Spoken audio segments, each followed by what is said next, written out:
Bom dia a todos e a todas. Então, o nosso trabalho começa agora, que é um evento muito importante para o Ministério Público Democrático, que já completou 25 anos, e este ano, de 2018, realizaremos o nosso Congresso Nacional para comemorar os 30 anos da Constituição, e faremos um trabalho intenso em todo o Brasil a respeito do tema eleições. Agradecemos, de início, gostaria muito de agradecer a Associação Paulista do Ministério Público, agradecer o doutor Oswaldo Molineiro, nosso presidente da PMP, que nos indicou também o nosso associado do MPD, o doutor Sérgio Neves, que representa o procurador, já passo a palavra a ele. Agradecer a presença de todos aqui, os irmãos, os amigos que nos ouvem e nos assistem pelo canal do YouTube. E assim que o doutor Sérgio der as boas-vindas em nome da PMP, daremos início aos nossos trabalhos. Em nome do nosso colega José Oswaldo Molineiro, sejam bem-vindos aqui na Associação Paulista do Ministério Público para esse saudável debate de um tema tão importante para nós e para a cidadania do povo brasileiro. Agradecemos a presença de todos e tenhamos um excelente evento hoje. Muito obrigada. Bom, para começar, vamos convidar o nosso associado, o procurador regional eleitoral substituto do MPF, doutor Pedro Barbosa Pereira Neto, que dará início à fala. Convidamos também o doutor Roberto Liviano, que é diretor de comunicação do MPD e presidente do Instituto Não Aceita Corrupção. Por favor, Roberto. E o jornalista Cleinaldo Simões, profissional desde 83, que trabalhou na Abril, na Folha, no Estado, e nos presta assessoria. E peço permissão para assistir à fala junto com os nossos amigos. Roberto, por favor, no comando da mesa. Bom dia a todos e a todas. Primeiro, cumprimentar a nossa querida presidente, Laila Chucaia, que todo mundo percebe a simplicidade, o carinho, a tranquilidade da Laila, não perdeu o rebolado aqui no início dos trabalhos, e sempre um ser humano grandioso. É um grande privilégio para mim, Laila, estar junto com você no MPD, prosseguindo nas nossas jornadas de transformação democráticas. Então, é uma honra para mim estar aqui mediando esta mesa, nessa terceira edição do MP em Mídia, que nós realizamos aqui, com a plateia que está presente e também com os internautas que estão nos acompanhando.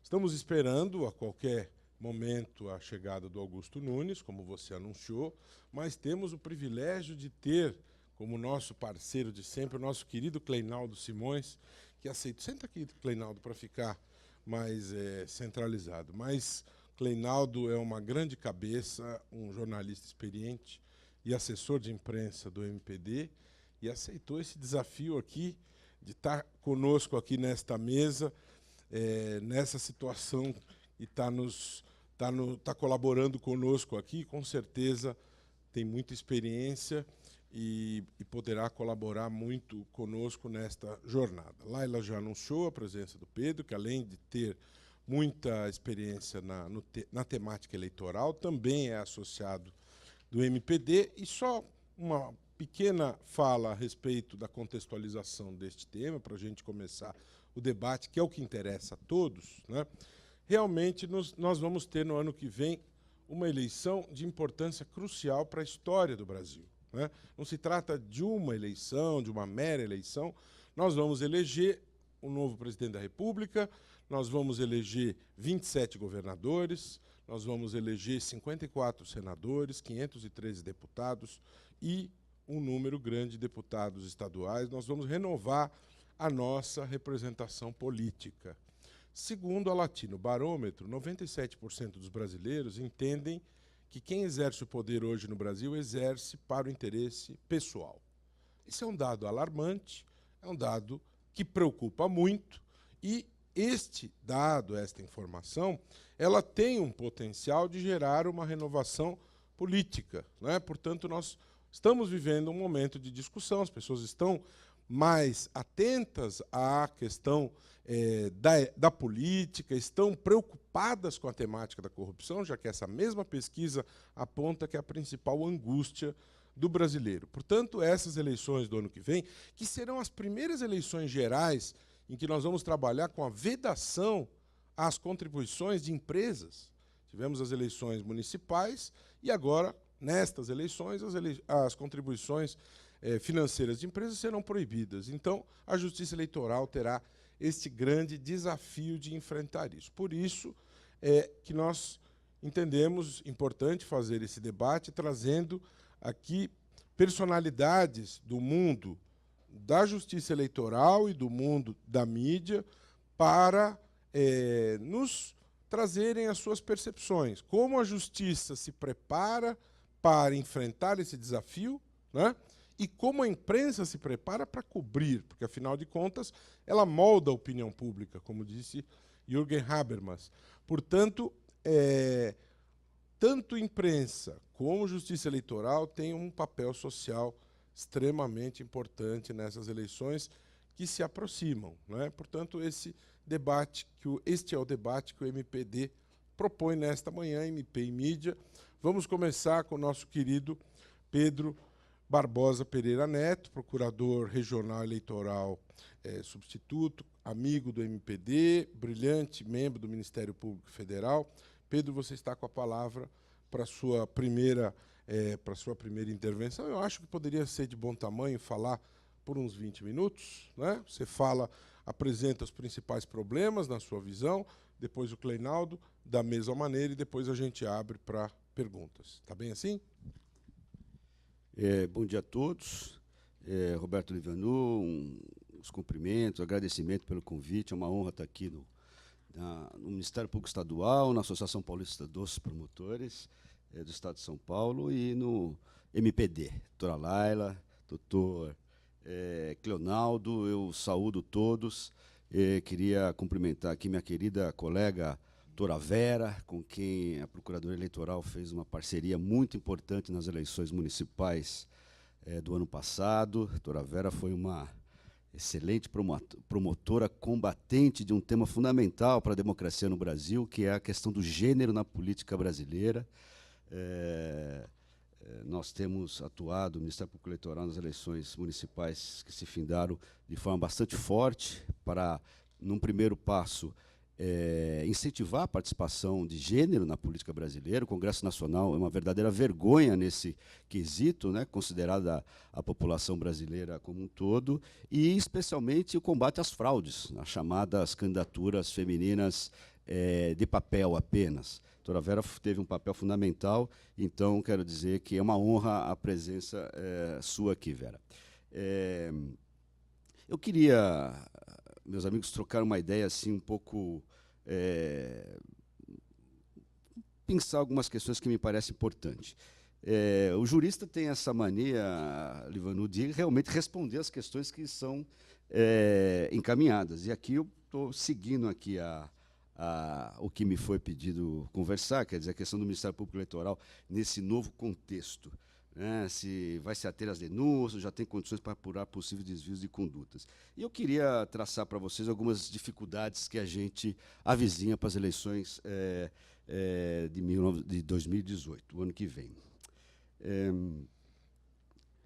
Eu não tenho dúvida de que o Ministério Público deve funcionar como um intermediário entre a sociedade civil e o sistema de justiça. Esse é um papel fundamental do Ministério Público e, portanto, eu acho que o Ministério Público tem realmente que se abrir para a sociedade civil para entender as demandas dessa sociedade e fazer, dentro do possível, representar essas demandas perante o sistema de justiça.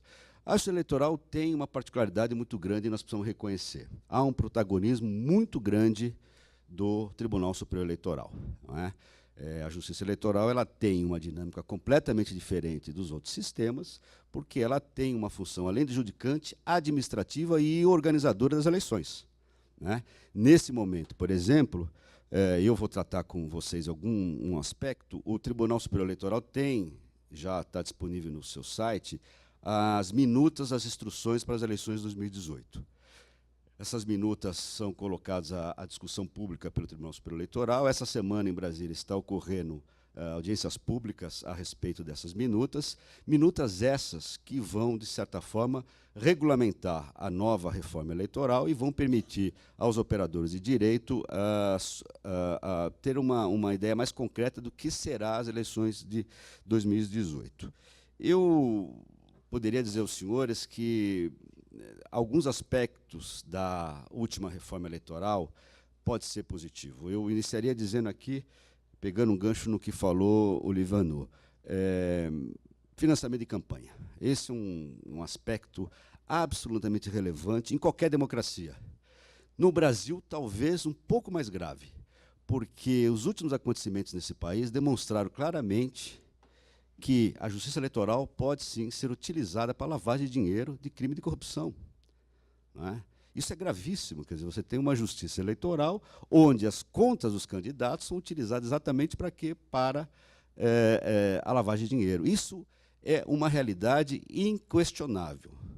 Para os senhores terem uma ideia do que eu estou dizendo, então, desde 2000, das eleições municipais, você já não tem o financiamento empresarial.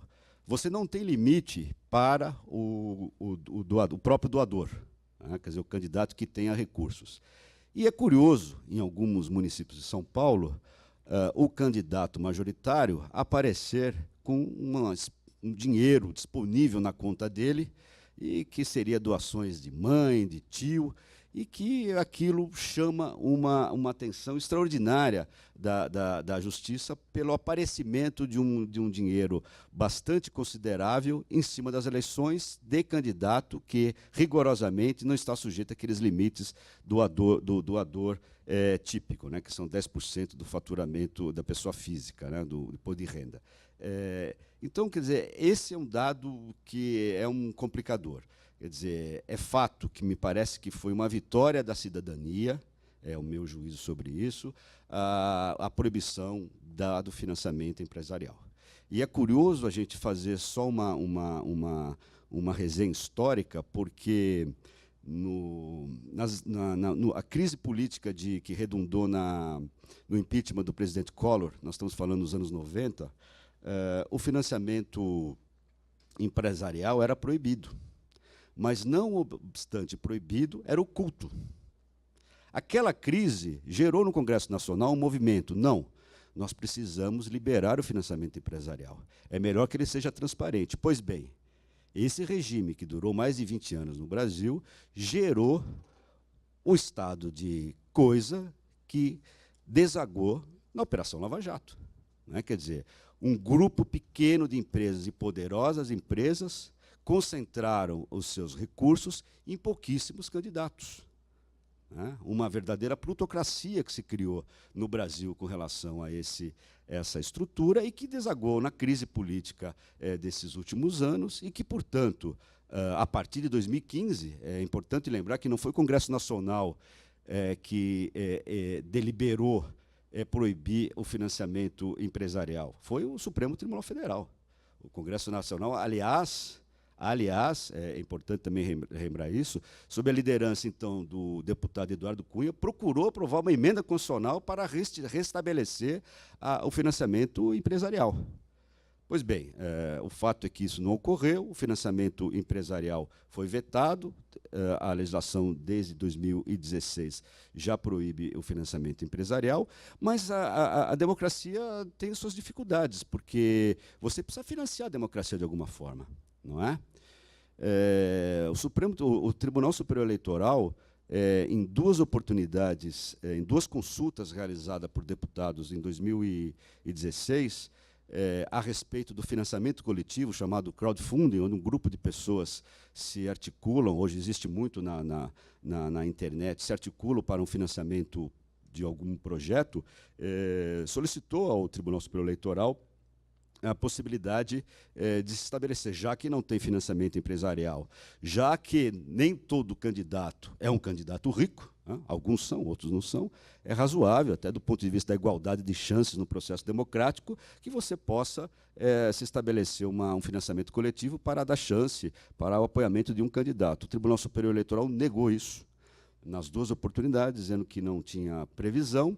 E talvez essa seja uma novidade, meus amigos, das eleições de 2018. Quer dizer, o financiamento coletivo para a campanha eleitoral está em vigor, né? Na verdade, ele permite, inclusive, que esse financiamento comece bem antes do processo eleitoral propriamente dito. A legislação prevê que, desde maio, é possível já que as plataformas eletrônicas que trabalham com financiamento coletivo já possam arrecadar dinheiro para determinado candidato. Esse dinheiro ficará disponível se o candidato for sacramentado no momento do registro, das convenções, esse dinheiro vai ser disponibilizado para a sua campanha, senão esse dinheiro retorna. Obviamente que esse aspecto ainda do financiamento está sendo objeto dessas instruções do Tribunal Superior Eleitoral, e vamos ver como é que vai sair isso, né? É um compromisso nosso aqui, até aproveitando o ensejo aqui dos temas que foram colocados aqui para a minha fala, de que, à medida que o Tribunal Superior Eleitoral estabelecer isso, a gente se reunir realmente com a sociedade civil para saber de que modo esse financiamento pode efetivamente contribuir para a democracia brasileira, porque isso me parece muito importante. Essa questão do financiamento de campanha é algo absolutamente sério. É importante a gente ter a visão de que o dinheiro é fundamental numa eleição para todo tipo de candidato, né? Quer dizer, e a renovação política que o Brasil tanto exige demanda isso também. Quer dizer, que alguns candidatos que não estejam dentro do establishment, vamos dizer assim, possam concorrer com igualdade de chances. E aí precisa de dinheiro, né? Eu acho que, então, da forma como for desenvolvida esse financiamento coletivo, pode ser algo positivo para a sociedade brasileira. Teve um outro lado, ainda num aspecto macro de financiamento, que me pareceu um pouco mais questionável, que foi o fundo de financiamento para a campanha eleitoral, o chamado fundão, né, que quem acompanhou os debates no Congresso Nacional, começou com esse fundão a história da reforma política brasileira, né, e houve aí uma decisão em que se estabeleceu recursos bastante consideráveis para o financiamento de campanha eleitoral, mas que deixou a desejar. Deixou a desejar porque a lei estabeleceu alguns requisitos baseado fundamentalmente no número de bancadas dos partidos políticos, né, sendo da proporcionalidade daqueles partidos políticos que terão acesso. Então, aqueles que têm os partidos maiores terão acesso a mais recursos, e aqui não preciso dizer para quem nós estamos nos direcionando, onde esse dinheiro público será direcionado. Mas talvez o mais grave disso, e eu reafirmo a minha fala, que eu acho que a sociedade tem que, de certa forma, arrumar uma forma de financiar a democracia. Isso é um preço que a democracia cobra de qualquer um de nós. Esse dinheiro é distribuído para a executiva do partido político, executiva nacional, que distribui esse dinheiro ao seu talante, ou segundo requisitos estabelecidos pelo próprio partido político. E isso me parece bastante questionável, inclusive do ponto de vista constitucional. Nós estamos trabalhando aqui com recursos públicos, dinheiro da sociedade.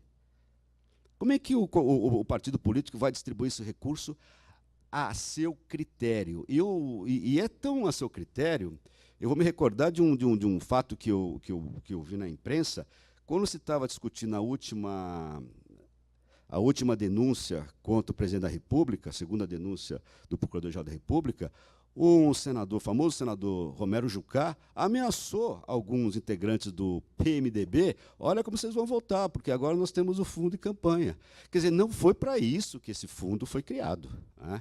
Então, esse é um tema que merece uma atenção muito cuidadosa da sociedade civil, no sentido, ok, me parece até razoável que a sociedade financie a democracia, mas tem que ter requisito.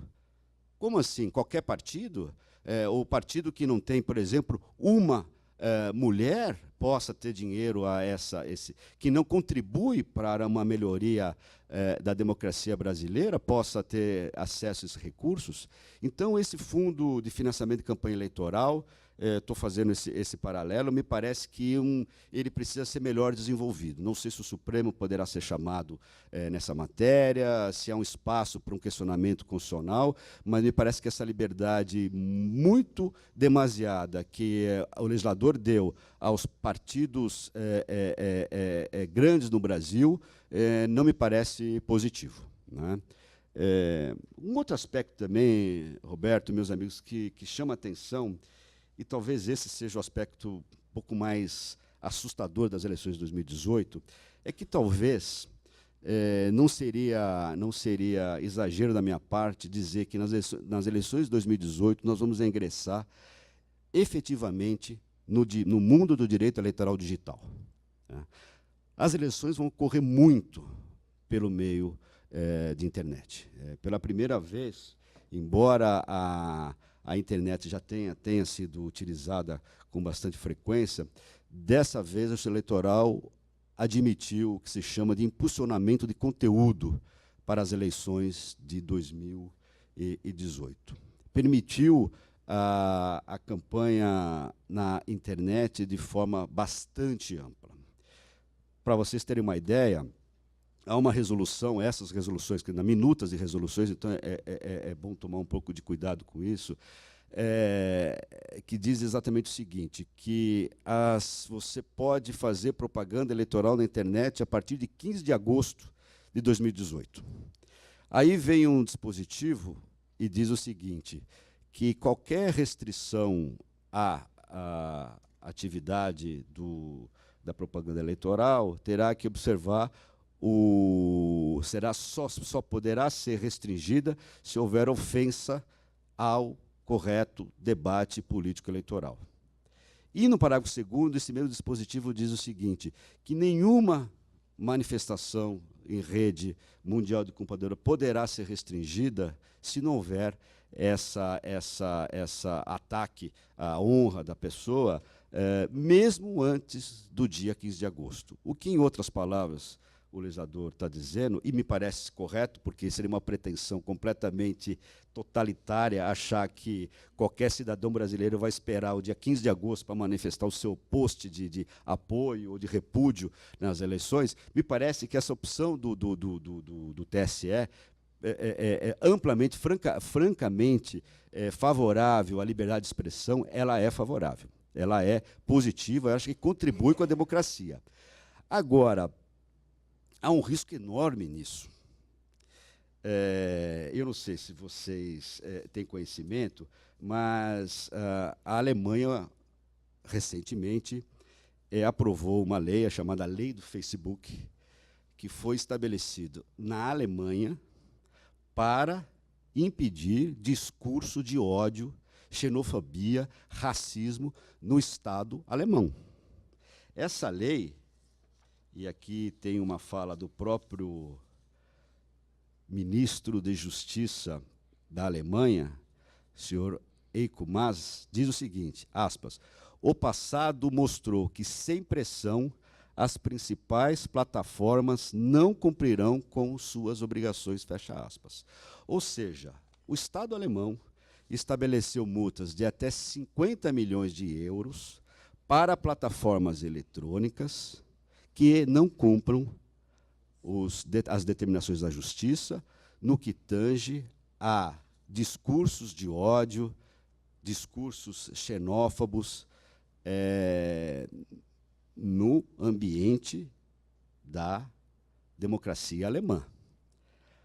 Se nós formos examinar as previsões de multas no novo regime da Lei 2018 com relação a excessos na internet, eu realmente fiquei muito preocupado, porque as multas vão de 5 a 30 mil reais. Eu fico pensando se esse valor impedirá de uma eventual empresa mundial de mídia digital a deixar de cumprir as suas obrigações com a Justiça Eleitoral. Isso realmente me deixa muito preocupado, porque a gente não tem ideia do que pode ser uma eleição onde o campo da internet esteja completamente aberto. Não é? eu trouxe aqui para os senhores, por uma reflexão, uma fala de um filósofo tratando desse assunto, em que ele diz, me chamou muita atenção essa fala, ele diz o seguinte, com relação à mídia digital, tá, ok? Com relação à mídia digital. Ele diz o seguinte, aspas, as informações transformaram-se em mercadorias intercambiáveis, num arranjo cujos agentes são reduzidos ao denominador de consumidores e cuja lógica operante é a produção da circulação mercantil. É do filósofo da Unicamp, Oswaldo Giacoia Júnior. Ou seja, ele está dizendo o seguinte, que a mídia digital, os cliques, os acessos, os likes, é isso que importa para as mídias digitais. Não importa mais o conteúdo da fala. Não importa mais a verdade. Vocês devem conhecer uma frase absolutamente surreal de uma assessora do presidente Donald Trump, quando a respeito da quantidade de pessoas que existiam na posse dele, quando tomou posse como presidente da República. Os jornais publicando, não tinha, não sei, tinha 50 mil pessoas, quando a posse tem 300 mil pessoas. Aí ela diz, assessora de imprensa, não, mas aqui tem um fato alternativo. Nós temos um número diferente do que esse. Como fato alternativo? O que é o fato alternativo? Quer dizer, esse é um aspecto da internet que é muito perigoso. Uma nova denominação da mentira. Exatamente, exatamente. A gente precisa lembrar de um evento que ocorreu, noticiado de forma bastante exagerada na imprensa. Eu me lembro disso que eu li, que no final do ano passado, no Réveillon do ano passado, numa cidade do interior da Alemanha, houve um ataque de estrangeiros com facas contra os cidadãos alemães. Isso rodou o mundo todo. Essa mentira era falsa. Ela foi publicada em diversos blogs e empresas de mídias mundo afora, até que, 2, 3 meses depois, eu vi no jornal, na Folha de São Paulo, aquele assunto era mentiroso. Eu estou dizendo isso para vocês, para dizer o seguinte, o potencial que esse novo mundo digital que nós vamos ingressar em 2018 tem para prejudicar o discurso democrático. Porque a cidadania se forma, evidentemente, quando todos nós vamos nos informar para produzir um voto, para fazer uma disputa, obviamente você tem que se informar. Agora, se as informações são duvidosa, essa história de fake news, pós-verdade, isso cria um ambiente bastante desfavorável para a democracia. Então, eu queria dizer para os senhores esses dois marcos que, na verdade, sim, não são certezas. Na verdade, quero compartilhar reflexões. Eu acho que o Tribunal Superior Eleitoral fez bem, não tem como, nos dias que nós vivemos, falar que a eleição não vai ser digital. Vai ser digital, ela tem sido digital. Os grupos de WhatsApp operam de forma gigantesca hoje em qualquer eleição, e especialmente numa eleição, como são as eleições de 2018, eleições gerais e de circunscrições muito amplas, nós estamos falando de deputado estadual, federal, senador, evidentemente que o apelo à mídia digital será fundamental, especialmente quando nós temos um quadro em que a lei autoriza, por exemplo, essa questão envolvendo o impulsionamento de conteúdo, o que permite, em tese, que uma ação de um candidato seja levada a conhecimento para várias pessoas, Então, eu acho que tem essas dificuldades que me parecem bastante... eu não digo perigosas, mas elas deixam uma pergunta no ar com relação a 2018. E a gente sabe, infelizmente, que esses discursos da mentira, do ódio, têm prevalecido fortemente no Brasil nos últimos anos, diante das crises que nós estamos vivendo. O El País, essa semana, fez uma matéria que começa dizendo, nas redes sociais, dizendo que o presidente Fernando Henrique Cardoso faz parte de um complô comunista. Quer dizer, esse tipo de discurso, que para algumas pessoas não passa de uma piada, Uma sociedade tão desigual como o Brasil, ela pode, né, trazer um processo de desinformação muito grande. Fora outra questão que todos nós aqui sabemos, que é a história dos robôs que produzem e reproduzem informações falsas. E também reconhecer uma coisa, que os Estados Unidos sofreu com esse problema, né? A França sofreu com esse problema, e fico pensando se o Brasil está fora ainda que perifericamente situado, se nós estamos fora dessa problemática. O meu receio acho que as multas estabelecidas pelo legislador, 5 a 30 mil reais, em algumas situações você pode até dobrar isso, me pareceu muito fracas para inibir um processo profissional de mídia digital, né? Agora, nós vamos ter que enfrentar essas questões. Eu, na verdade, Roberto, queria fazer só essa apresentação, acho que daí a gente vai discutindo, né? Então, obrigado, essa era minha fala inicial. Muito obrigado. Muito bem, como todo mundo pôde perceber, o conhecimento profundo do colega Pedro, a cultura e os alertas importantes que ele nos trouxe aqui sobre a importância do mundo digital nas eleições, o risco de se usar a justiça eleitoral como instrumento de lavagem de dinheiro, o risco de manipulação com os recursos do fundão e as multas irrisórias aí que podem representar um risco aí ao jogo eleitoral. São alertas extremamente importantes. Você me permite, Pedro, eu gostaria, além de fazer alguns acréscimos, também eu não fiz inicialmente, falei rapidamente, mas também, junto com a Laila, quero fazer coro e agradecer à Associação Paulista do Ministério Público, que nos cedeu esse espaço para realizarmos esse debate, a associação que tem sido sempre parceira nesta postura democrática e aberta de produzir esses conteúdos importantes na pessoa do presidente Molineiro, hoje aqui representado pelo querido colega Sérgio Neves Coelho, que também, para nossa alegria, é associado do MPD. Mas, além disso que você colocou, Sérgio, quero alertar para uma outra questão do nosso Brasil profundo, que é a questão da compra de votos, né? Que, por incrível que pareça, as pessoas acham que não, mas isso acontece à luz do dia, na calada da noite. Aliás, Antony Garotinho e Rosinha foram presos por compra de votos, né? E quando ele foi preso na ocasião anterior, a sua filha, Clarissa, veio a público gritando: mas meu pai não está envolvido na Lava Jato.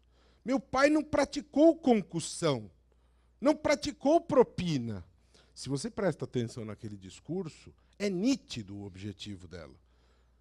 Compra de votos é bobeira, é crime anão, é contravenção. Compra de votos é sabotagem à democracia. Compra de votos é trapaça da mais baixa. Compra de votos é abuso de poder econômico. E acontece no Brasil, em todos os cantos. No Brasil profundo, aqui em São Paulo também. E se compra votos por qualquer valor. Então, a Justiça Eleitoral tem um desafio de trabalhar para coibir esse tipo de coisa. Você apontou muito bem a discussão sobre a reforma política, Pedro, e se discutiu a possibilidade de avançar em alguns temas, mas o que se viu ali foi muito triste. Houve a questão da cláusula de barreira e a questão da proibição das coligações, né? Mas você teve ali, o relator propôs doação anônima. Anônima do quê? Dinheiro do Comando Vermelho para financiar a campanha? Porque anônima pode ser de qualquer fonte, do PCC, da máfia russa, da onde? Da máfia chinesa? Porque anônimo pode ser de qualquer origem. O que se pretende com esse tipo de colocação, né? Proibir prisões de políticos 8 meses antes das eleições, e aí chamaram de emenda Lula, lembra, Pedro? Aí ele rápido reagiu. Como assim emenda Lula? Pode beneficiar muita gente. É democrático, né? Então vejam o tipo de debate que se trava. Agora, você não vê ali nenhuma proposta para diminuir, para limitar o número de mandatos. Isso não se fala. Reforma política, limite ao poder, isso você não tem. E essa questão que você falou, você tocou muito bem sobre o fundão, em plena vigência da lei anticorrupção. Quer dizer, manipulação na cara dura, ameaça que nós temos o fundão em plena vigência da lei anticorrupção que se aplica aos partidos, né? Mas eu não sou palestrante, eu sou mediador, e quem fala agora é o Cleinaldo Simões, que nosso querido amigo, assessor de imprensa do MPD, que aceitou esse desafio aqui, de bate-pronto a queima-roupa aqui, mas ele é craque, jornalista profissional desde 1983, já trabalhou na Abril, Grupo Folha, Estadão, há 25 anos dirige a agência de comunicação empresarial dedicada à gestão de crise de reputação e desenvolvimento de imagem institucional, especialmente na área de direito e justiça. Cleinaldo é craque e nós temos a alegria de ter a Cleinaldo Simões como assessora de imprensa do MPD, e ele é o editor da revista MPD Dialógico. Você está com a palavra, Cleinaldo. Obrigado por aceitar este convite, estar aqui conosco. É uma honra poder compartilhar algumas análises minhas. Acho que é super importante vocês saberem qual é o meu posto de observação em relação a este tema. Primeiro, em função do meu trabalho, eu acompanho boa parte da imprensa do país. É preciso ficar claro que a grande imprensa, como a gente a conhece, é uma, e a imprensa regional é extremamente capaz e rica, e tem muita gente fazendo trabalhos extremamente competentes. A qualidade do jornalismo não existe só no eixo Rio, São Paulo, Brasília, com Curitiba em anexo desde o início da Lava Jato. Outra coisa super importante é que, com o crescimento da internet, muita coisa relevante se faz hoje de maneira independente, até em função da crise que atinge a mídia. Outro aspecto importante para eu estar aqui é que eu já fui assessor de campanhas eleitorais no momento de transição entre a redação e minha própria agência. Aquele momento, 1992, e aí, por conta desse tipo de trabalho, algumas pessoas dizem que eu não tenho currículo, eu tenho, na verdade, uma ficha de comportamentos pregressos. Eu fui assessor do PRN na campanha eleitoral da cidade de São Paulo em 1992. Aquilo que eu pude ver e acompanhar, e o desempenho, me determinou que eu não voltaria a trabalhar com campanhas políticas. E quando a gente organizou este evento, a primeira coisa, além das questões que foram colocadas, é preciso entender em que ambiente a imprensa vai estar atuando. E a imprensa, os grandes veículos locais e os jornalistas independentes. É um ambiente afetado de maneira absurda pelas chamadas fake news. Não é nada diferente do que já vinha ocorrendo ao longo da história. Apenas eles têm hoje uma capacidade extremamente maior de distorção e de mentira. E isso precisa ficar muito claro. O ser humano, quando já conta a história, já aumenta um ponto, não é verdade? Só que, na medida que nós temos esses recursos, a capacidade de distorcer e de mentir tornou-se absurda. Porque quem está fazendo isto são pessoas do nosso relacionamento. São pessoas que, em tese, nós poderíamos até acreditar que dizem verdade. E aqui, por favor, eu não vou discutir o que seja verdade, ok? Mas apenas o que são fatos que estão acontecendo. Para complicar, em função da internet, e aí outra palestra enorme, a imprensa tem um outro ambiente que ela está buscando aquilo que se chama atrair a atenção da audiência potencial. Vocês já se pararam para perguntar? Daqui a pouco eu vou aqui na história. No grande portal G1, qual é a parte do G1 que é mais vista? Que é campeã de audiência, de visitações, e que realmente dá dinheiro para o G1? Não é editoria de política. Até a Lava Jato ajudou bastante, mas a Lava Jato perde de goleada para Mundo Estranho. É que como vocês são... que vocês são...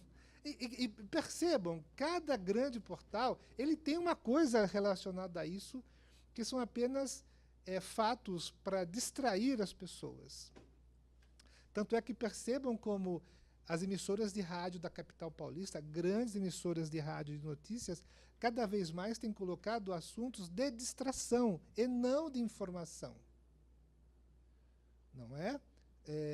Vou dar um exemplo que respeito bastante, até porque eu já fui cronista esportivo, como a gente vê notícias de esporte de manhã, de tarde, de noite, de madrugada.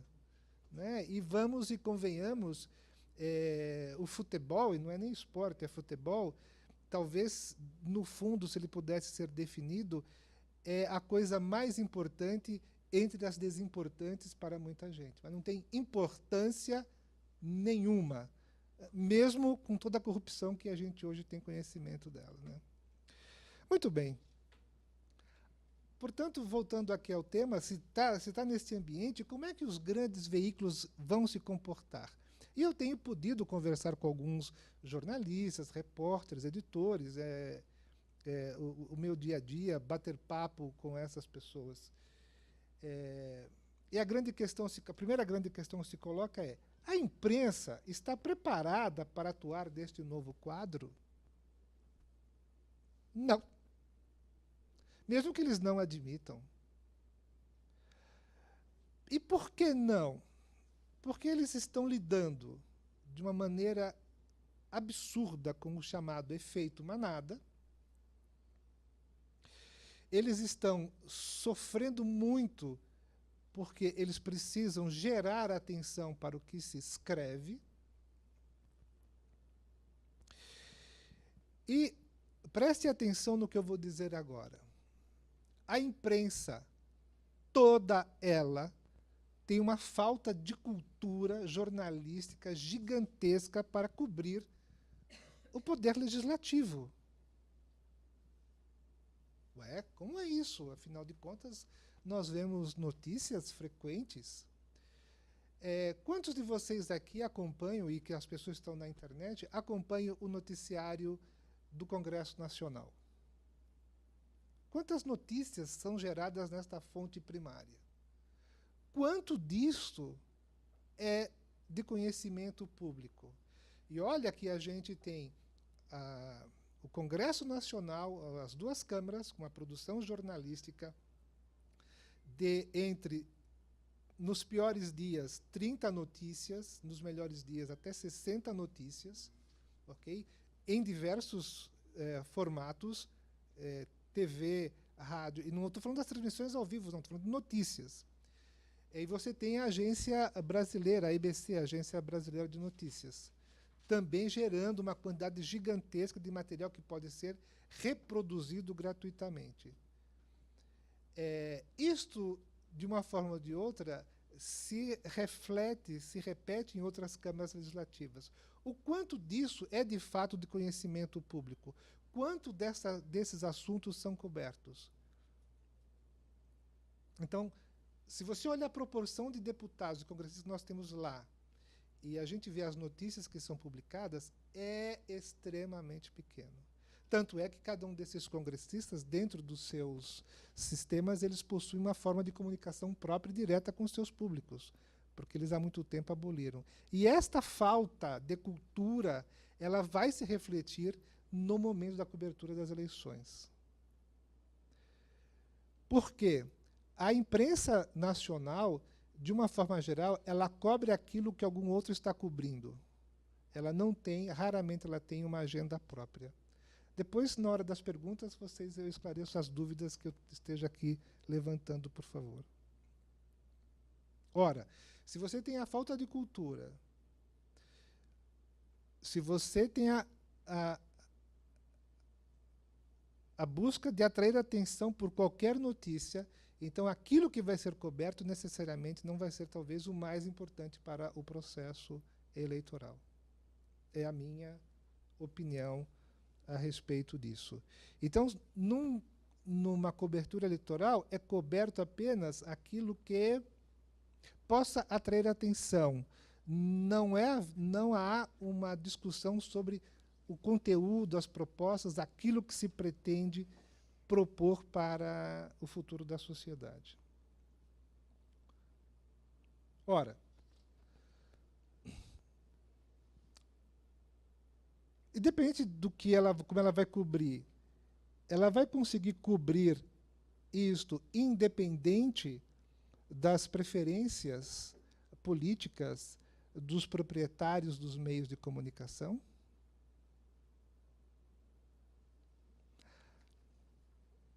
A resposta é não. No nosso mundo dos jornalistas, a gente tem algumas verdades. Uma delas é, se você quiser fazer do seu jeito, faça o seu próprio jornal, a sua própria TV. Ela é uma empresa, tem dono, esse dono tem preferência política e ele vai, de forma direta ou indireta, fazer com que o veículo siga esta preferência política. Isso em todos os níveis. Tanto é que o bom jornalista, me permitam essa fala, quando chega dia 23 de dezembro, ele pergunta, vamos escrever algo sobre o Natal? Vamos. Sobre Jesus? Sim. Contra ou a favor? Porque quem decide, quer se admitir isso ou não, é o dono do jornal. Tanto é que a minha empresa é uma empresa escola, o meu primeiro grande trabalho é reensinar as pessoas de que veículos de comunicação têm dono.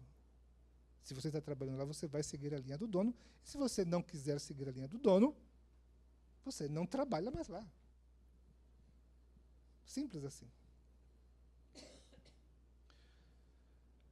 Então, os veículos têm sim o direito, não importa o tamanho dele, de fazer essa cobertura de acordo com o seu pensamento, o seu alinhamento político. Ah, isso significa que vai ter dinheiro, vão colocar dinheiro. Bom, isso faz parte do jogo. A nossa legislação permite, a não ser que eu tenha mudado, por favor, que as pessoas, os candidatos, comprem espaços, paguem espaços, publiquem seus anúncios, etc. Okay? Faz parte da regra do jogo. Bom, vai conseguir dar equilíbrio de alguma maneira para... Não. Não. Se no ambiente pré-internet já não existia, e talvez aqui eu seja um dos poucos que estava antes da internet aqui, muito menos agora. Não existe equilíbrio.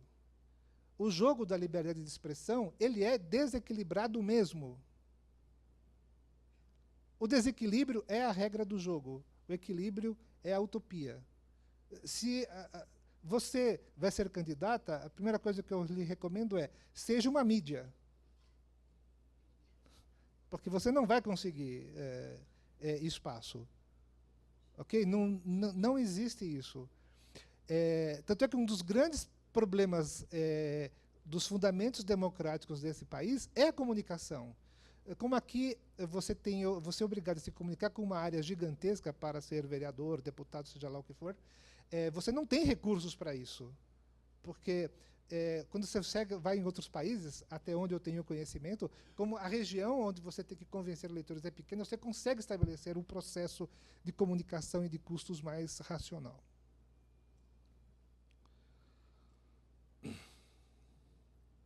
Bom, estabelecidas essas premissas, haverá espaço para que cada meio de comunicação consiga olhar o que acontece em todos os lugares que lhe diz respeito? Aqui antes eu vou abrir aqui um parênteses, né? Vamos cair na realidade. Veículo de abrangência nacional nesse país chamado Brasil são apenas as emissoras de televisão, com diferenças gritantes entre as suas infraestruturas. E estou usando no plural porque se limita ao Sistema Globo, ao SBT, Rede TV, Band, Record. Exatamente. Acabou, velho, acabou, é isso. O resto são guetos.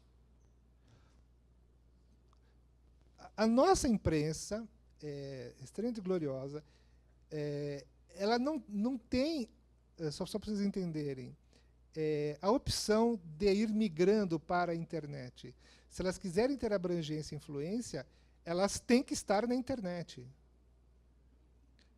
Grandes publicações, anote o que eu estou dizendo, grandes publicações a partir do ano que vem não existirão mais impressos. Um deles que até já anunciou é a revista Época. A revista Época, a partir de janeiro, não existirá mais impressa, só digital.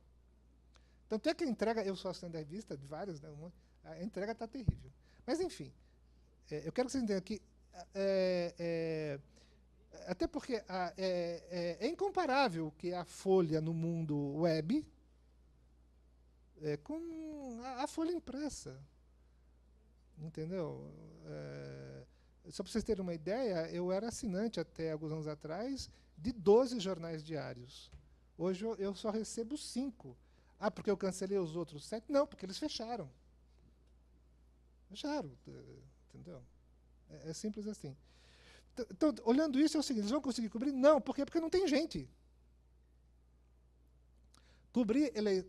Trabalhar com imprensa custa. Cobrir eleição custa muito mais.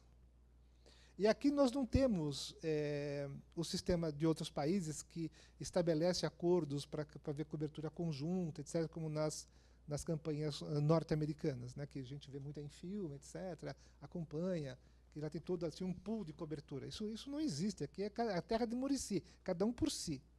Ok? Então, não tem gente. Não tem gente. As grandes revistas que vocês leem hoje, elas têm 1/3 dos times que haviam há 15 anos atrás. E isto tem um reflexo gigantesco na qualidade. Hoje, no mundo, deixa eu só passar outro dado para vocês. Hoje, no mundo, só existem 3 revistas com linhas de produção, como a gente chamaria, do jornalismo clássico. Ou seja, ter gente para captação de notícia, ter gente para apuração da notícia, ter gente para reportagem, ter gente para revisão, ter gente para rechecagem, gente para edição. Der Spiegel, na Alemanha, a The Economist, e, vocês não precisam concordar comigo, não, a The New Yorker. Mas a The New Yorker mantém, porque como ela foi alvo de fraudes jornalísticas, né, jornalistas mentiram na revista, ela tendo essas equipes falharam, quanto mais se tirar, vai ficar pior. Ok? Então, né, não tem jeito. Aí outra questão é, bom, vai cobrir com pouca gente, não tem recurso, vai seguir a linha do dono, enfim, vai correr com uma manada. Ainda assim, com todo esse ambiente, os veículos de comunicação têm forma de criar pactos com os seus leitores? Este é o único sim. Porque, de certa maneira, tirando profissionais que têm a obrigação de estar acompanhando vários tipos de veículos nos seus diversos formatos, as pessoas elas transformam a comunicação em guetos específicos para estar se informando. O que a internet trouxe é que apenas o contraditório nessa busca de informação está desaparecendo. As pessoas elas querem sempre estar escutando mais do mesmo, desde que concorde com aquilo que ela pense. E o formato de internet, ele, na verdade, toda a forma como ele é pensado é para você ser previsível. né? Toda a porta que ela abriu, que ela abriu para você entrar no mundo através dela, ela se fecha na medida em que se estabeleceu um conjunto de, desculpa entrar nesse assunto, de algoritmos para que você seja permanentemente vendo aquilo que aquilo supõe que você gosta permanentemente. Um exemplo disso é se vocês ouvem música pelo Spotify, YouTube, ou qualquer coisa assim, só fica aparecendo os mesmos caras, mas você não consegue descobrir. A busca por coisas novas se tornou mais difícil. Você tem que estabelecer outras chaves. Isso ocorre com as notícias. Então, a gente não consegue, pela internet, ter acesso à diversidade de informação. Deixa eu ser um pouquinho acadêmico agora. Quando você vai lá no passado e você procura entender por que jornais e revistas eram daquele formato, é porque ele tinha que oferecer um leque de opções, então toda uma forma de ler e de descobrir as coisas. Como você não faz uma pré-escolha, quem faz uma escolha do que vinha era um editor, ou um conjunto de editores, então, eventualmente, você se confrontava com coisas que você amava bastante, se entusiasmava, até detestava muito. Isso na internet morreu. Se este assunto não estiver ali nos primeiros page views, na abertura que você entra, e não for a manchete, você não sabe o que aconteceu. Entende? Eu não quero dizer que antes era perfeito, eu quero dizer que o antes era diferente e tinha outras oportunidades daquilo que hoje chama-se navegação. Bom, voltando ao ponto, então, claro que vai haver esses pactos. Se a Folha tiver dando pau no Bolsonaro, todo mundo que odeia o Bolsonaro vai ficar lá na Folha, vai ficar apoiando o mundo lá PSDBista que eles criam, com exceção do Dória, que é um fator diferente nesse processo. Se a pessoa for mais conservadora, etc., ela vai lá para o Estadão, vai achar lá que eu vi aqueles colunistas, enfim. Aí, se a pessoa acreditar que o Rio de Janeiro é realmente uma cidade maravilhosa, etc., dos sonhos, né, que é a nossa qualquer nome de cidade síria atacada pelo Estado Islâmico, vai acreditar que o mundo realmente pode ser melhor e vai estar lendo o Globo. E aí daí por diante, entendeu? Vai estar lendo lá o Estado de Minas, vai estar lendo o Correio Brasiliense, vai estar tentando seguir dentro da relação web aquele veículo.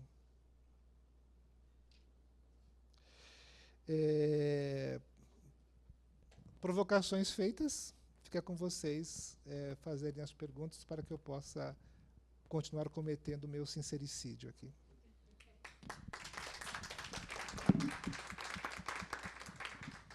Muito obrigado, Cleinaldo, por essas importantes provocações a respeito da perspectiva crítica sobre a imprensa, como ela está lidando com essa questão das eleições, extremamente importante, tudo isso que você nos trouxe.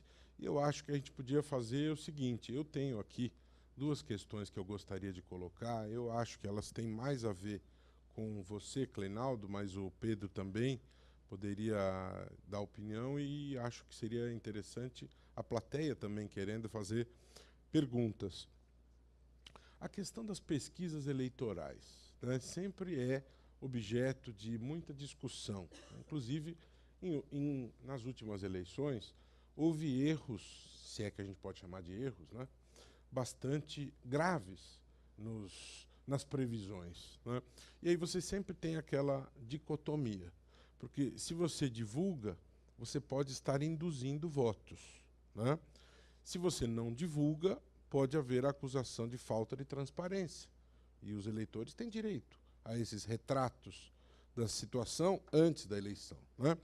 Como lidar com isso, né? Qual é a melhor maneira de lidar com essa questão? Eu, particularmente, acho que as pessoas têm direito à informação, têm direito a essas pesquisas, mas eu queria ouvir um pouco a sua opinião a respeito desse tema. E a outra questão, no Brasil eu percebo que existe um pouco de dificuldade, não sei se é uma certa hipocrisia em relação a isso, mas o fato é que os veículos não assumem qual o lado político que eles estão, né? E muitas vezes a gente sabe que eles têm lado, né? O que você acha, o que vocês acham da questão do veículo assumir um lado e dizer isso claramente? Afinal de contas, o veículo de comunicação, ele não é juiz, ele não é magistrado, né?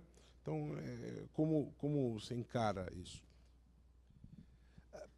Pesquisa eleitoral no Brasil só será séria no dia que for feita pelo IBGE. Okay? Elas são instrumentos de campanhas políticas, de grupos políticos, e são meios de atrair atenção quando feita pelos jornais. Não é feita por algo independente. Não tem uma metodologia que, do meu ponto de vista, e ninguém precisa concordar com isso, não merece credibilidade nenhuma. Faz parte da regra do jogo, cada um pode escrever o que quiser, o veículo é dele, etc. Mas nem acredito que tenha toda esta influência, não. É só para marqueteiro ganhar dinheiro, ficar forçando situações, etc. Pesquisa e metodologia são coisas muito sérias, e o IBGE no Brasil demonstra isso. Okay? Se vocês querem saber o que é o Brasil real, leiam, visitem o site do IBGE. O Brasil do IBGE não está nos meios de comunicação do Brasil. Okay? O verdadeiro país está demonstrado lá. Aí você pode fazer uma interpretação. Então, respeito, publica, mas não conheço nada. Com relação a posicionamento político, o jornal tem dono, o cara pode escolher. Eu já trabalhei em jornais lá no passado que tinha linha política, jornais pequenos, e o dono deixava claro, pô, você vai fazer a coluna, mas fulano é meu amigo, Beltrano é meu inimigo. Não precisa babar demais dele, mas também não vai me sacanear com o cara. Não precisa, se puder dar uma pancada no adversário, fique à vontade, mas também não vai ofender para ele me processar.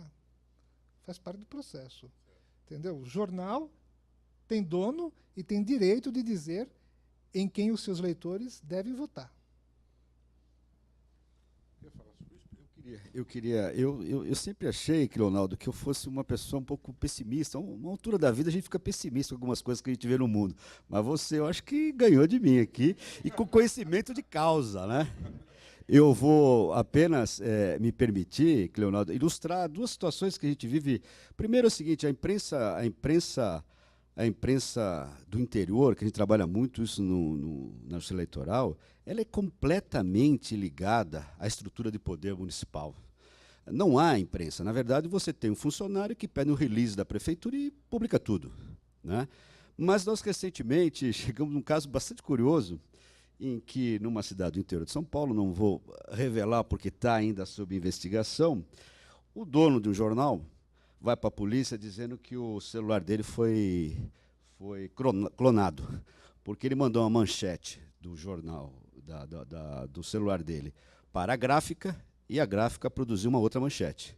Então ele vai lá e apresenta para a polícia e fala, olha, o meu WhatsApp aqui meu celular foi hackeado.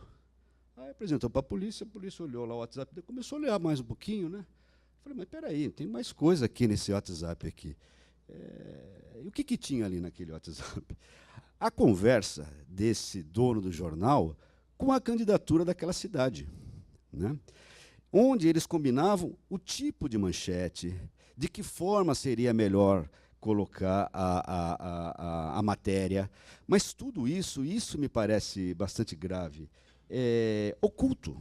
Eu não vejo nenhum problema, a lei eleitoral até permite isso, e me parece que o Estado de São Paulo já fez isso em alguma oportunidade, no editorial, dizer, eu apoio o cidadão tal. Ok, o que para o eleitor interessa é que o jornal, do ponto de vista das notícias, ele seja informativo, né?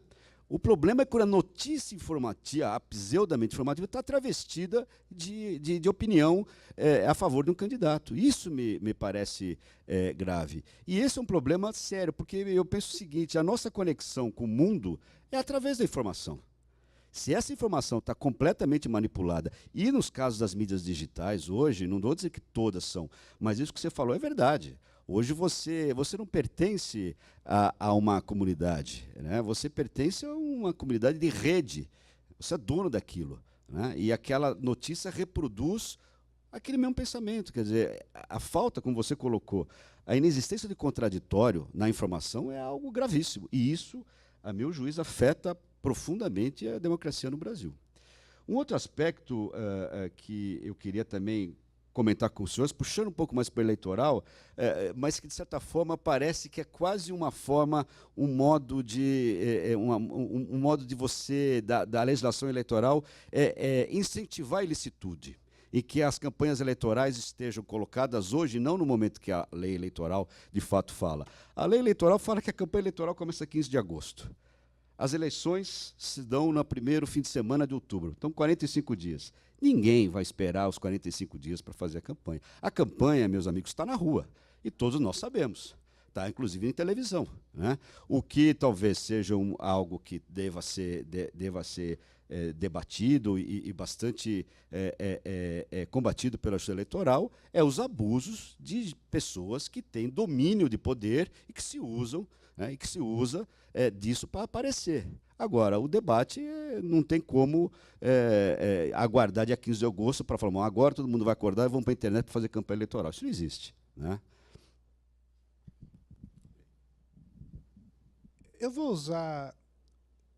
abusar de uma imagem para que fique clara essa questão da atuação da justiça no sistema eleitoral.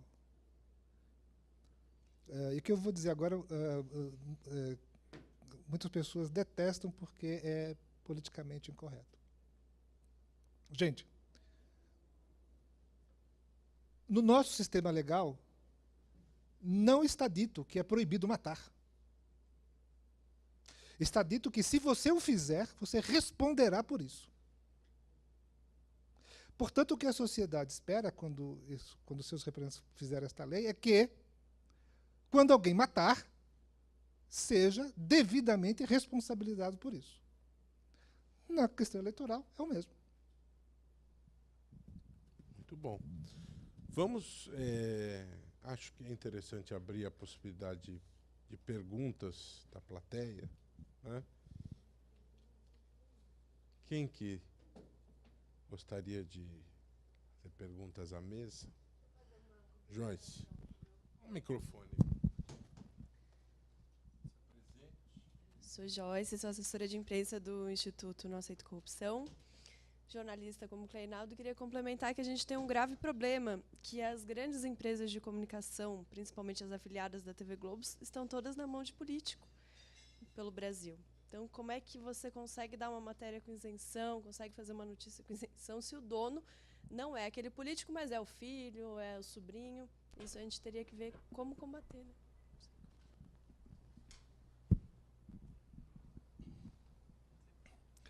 Vou dar o exemplo de como é que isso funciona de fato. Num específico trabalho, 3, 4 anos atrás, passamos um conjunto de informações relevantes sobre uma situação envolvendo precatórios para a imprensa do estado do Maranhão, e um editor falou assim, rapaz, essa informação é muito boa, você escreveu bem, os fatos realmente aconteceram. Até já chequei, mas eu não vou dar, não. Isso vai afetar a família do dono do jornal. E ele é amigo de todos os outros donos de meios de comunicação aqui. Pois é. O Brasil e os Brasis dentro do Brasil. Quem mais? A palavra está aberta aqui. Zildete. Tem um microfone ali. Fale o seu nome. Bom dia a todos. Meu nome é Zildete, eu sou advogada. Como o doutor falou, realmente a campanha já começou faz tempo na internet, nas mídias sociais. Eu gostaria de saber do Cleinaldo, como que a gente vai fazer, que eu estou até com medo de 2018, com a intolerância da sociedade na internet, porque a gente não pode falar nada mais. Se a gente, por exemplo, se tem um seguidor de um certo candidato, se você comentar qualquer coisa, você é linchado na internet. Como que a gente vai fazer em relação a isso? Obrigada. Nada. Porque as pessoas têm o direito de se manifestar. Gente, presta atenção. Eu sou de um tempo em que quem era alvo de preconceito era quem frequentava a academia de ginásio, que fazia musculação. Entendeu? As pessoas mudaram, as gerações mudaram, elas se transformaram, como elas não têm mais bandeiras políticas, elas têm bandeiras de intolerância. A minha geração, achava que conseguiria mudar o Brasil. Ajudamos a fundar alguns partidos de cor vermelha, e muitos dos nossos heróis hoje são processados como bandidos. Tem até condenação. E eu digo isso com muito pesar.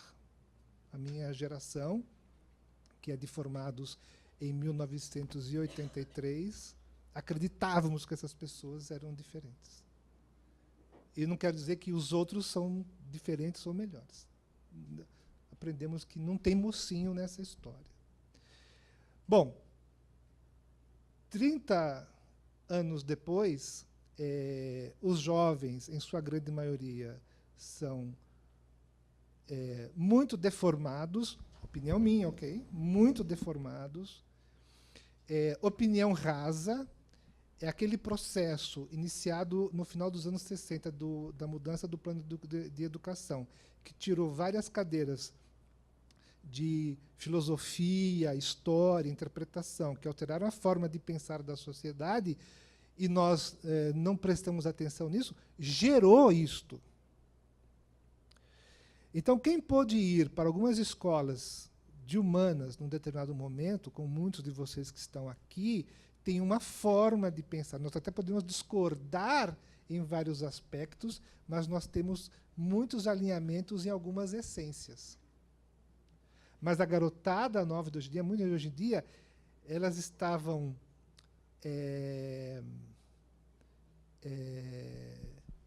de tal maneira, talvez, se sentindo presas, que hoje elas estão opinando de forma tresloucada, criando, aí vai uma coisa aqui meio acadêmica de novo, uma nova conformidade social. Entendeu? Eu sei lá no que isso vai dar. Bom, alguma coisa boa? Acho que não. Mas é isso. Recentemente, um colega, e aqui vai novamente mais um capítulo politicamente incorreto. O William Vac, gente, eu não sei, ele já foi meu chefe, pela minha carreira, como chefe não tinha numa redação de jornal, nenhuma relação próxima a ele, etc. Mas, assim, destruir a carreira de alguém por algo que ele fez há 2 anos atrás, por causa de uma frase, e um monte de gente que não conhece ele tecer comentários enormes, sem saber o que de fato aconteceu, por que aconteceu, como aconteceu. Bom, talvez eu que pense desse jeito. Então, se ninguém, então as pessoas simplesmente não têm. E aí eu vou dizer uma coisa, outra coisa politicamente correta.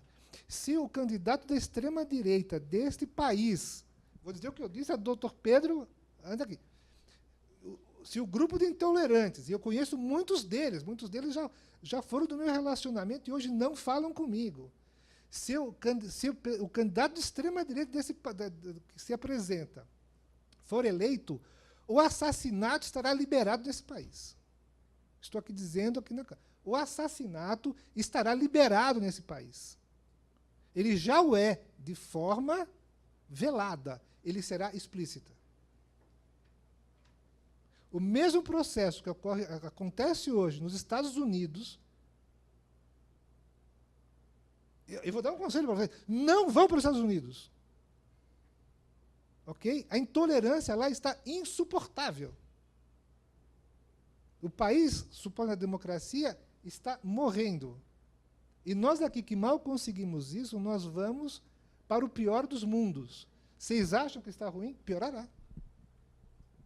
Espera aí, eu preciso fazer um comentário sobre esta fala do meu querido amigo Cleinaldo. Você vai me desculpar, Cleinaldo, mas eu sou intolerante com racismo.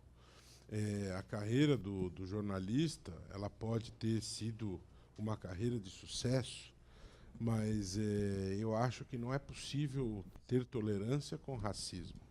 A história não aconteceu há 2 anos, ela aconteceu há 1 ano, tá certo? Até este momento, o referido jornalista, ele não veio a público dar qualquer explicação, e ele poderia dar a explicação, até porque a fala é muito clara, né?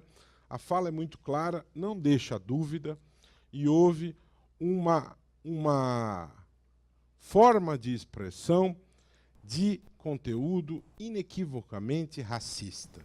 Eu vejo um debate sendo travado nesta linha do que você acabou de falar.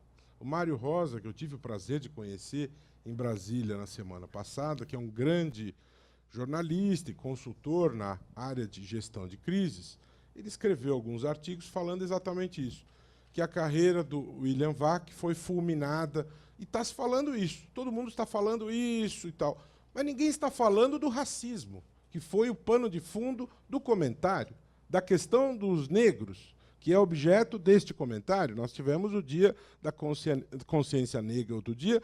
Não está se falando, por exemplo, eu sou promotor há 25 anos, o Kleinaldo, e eu sei muito bem que policiais militares abordam negros por serem negros.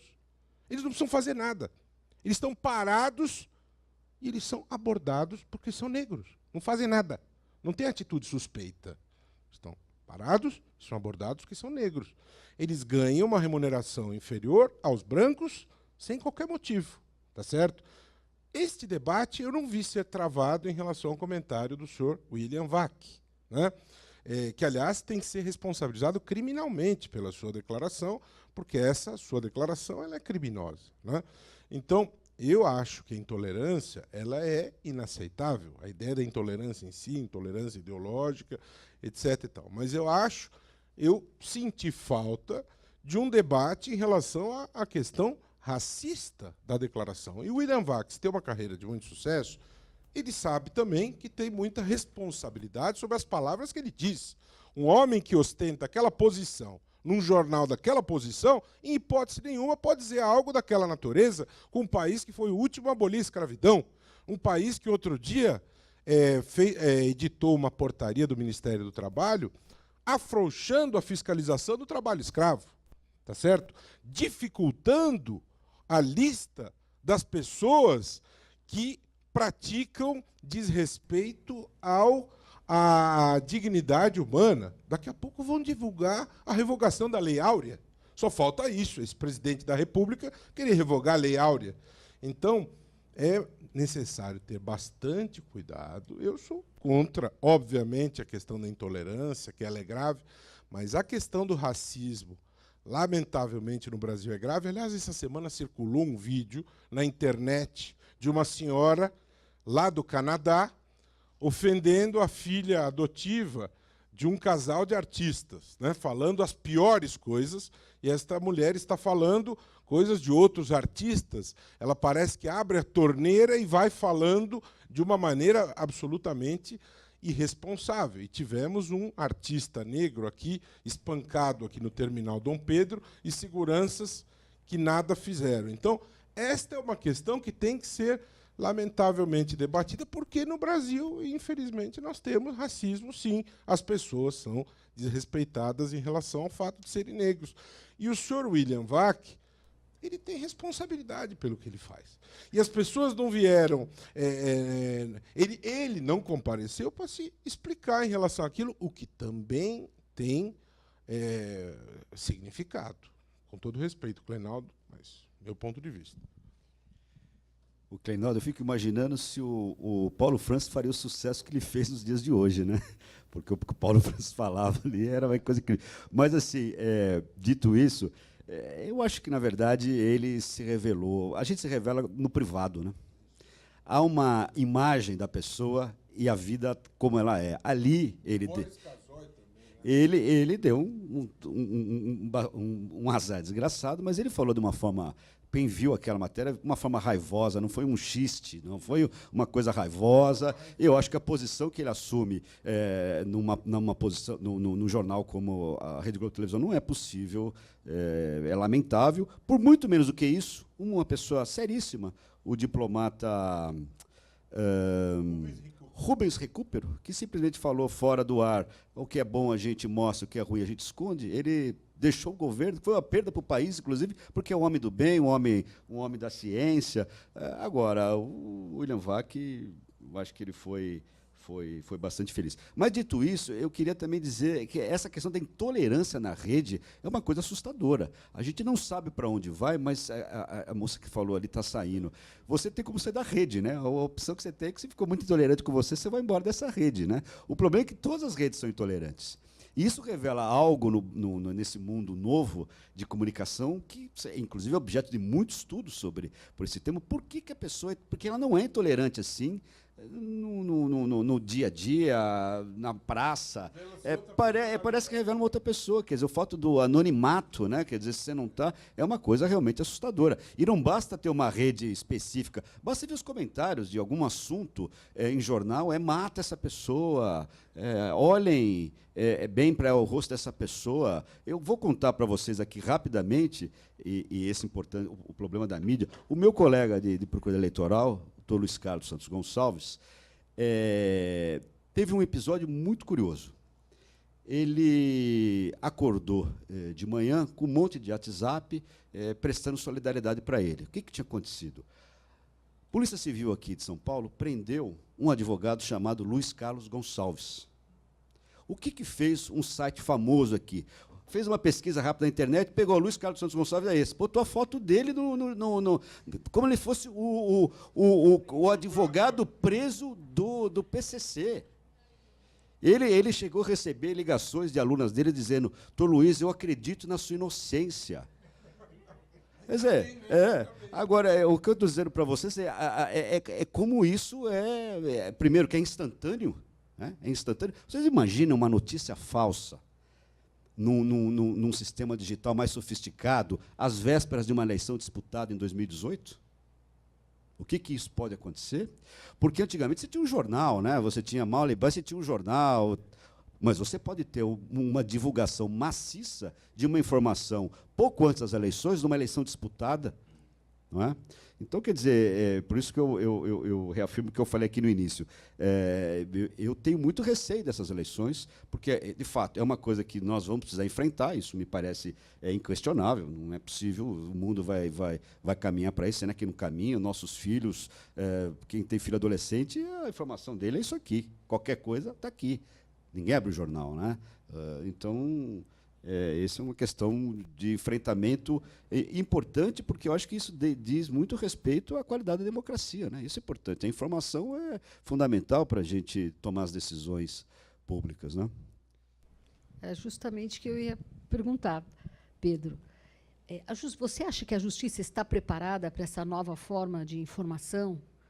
E outra coisa, nós sabemos, estávamos conversando, 2018 será um ano muito difícil, porque os velhos políticos farão de tudo para continuarem no poder. E, para evitar isso, será como o Ministério Público e a Justiça Eleitoral está se organizando, se preparando, se existe uma estratégia para evitar uma manipulação dessas informações, para que a sociedade realmente tenha acesso a quem são os verdadeiros candidatos, suas propostas? Existe uma estratégia, um planejamento para tudo isso, principalmente para um ano em que tudo poderá mudar no Brasil ou não, ou se manter? Só acrescentar no que a Laila está dizendo, há mais ou menos um mês e meio atrás, numa roda com alguns políticos, o presidente da Câmara fez um comentário que, na visão dele, o prognóstico é que, nas eleições do ano que vem, haverá uma renovação no Congresso da ordem de 70%. O índice médio de renovação é da ordem de 40% a 45%. Se isso de fato acontecer, uma renovação da ordem de 70%, aquilo que se pensa que será uma eleição sangrenta estaria se confirmando, porque haverá uma luta para que esses que estão lá permaneçam, né? Então, eles vão lutar pelos 30% que vão permanecer. Então, é só reforçando o que a Laila perguntou a você. Eu acho que, apesar de tudo, a gente tem que ter sempre fé na democracia. De vez em quando tem essas surpresas mesmo, né? O fato é que a renovação em si não significa que melhora, mas que pode melhorar, né? Com relação nós temos, obviamente, lá, a preocupação com essa eleição de 2018 é grande. Nós estamos aqui aguardando as instruções, né, a definição das instruções do Tribunal Superior Eleitoral para começar a conversar com a sociedade civil sobre como é que a gente pode contribuir. Agora, de fato, eu digo para você, de forma muito clara, que eu acho que é objeto dessa conversa nessa manhã.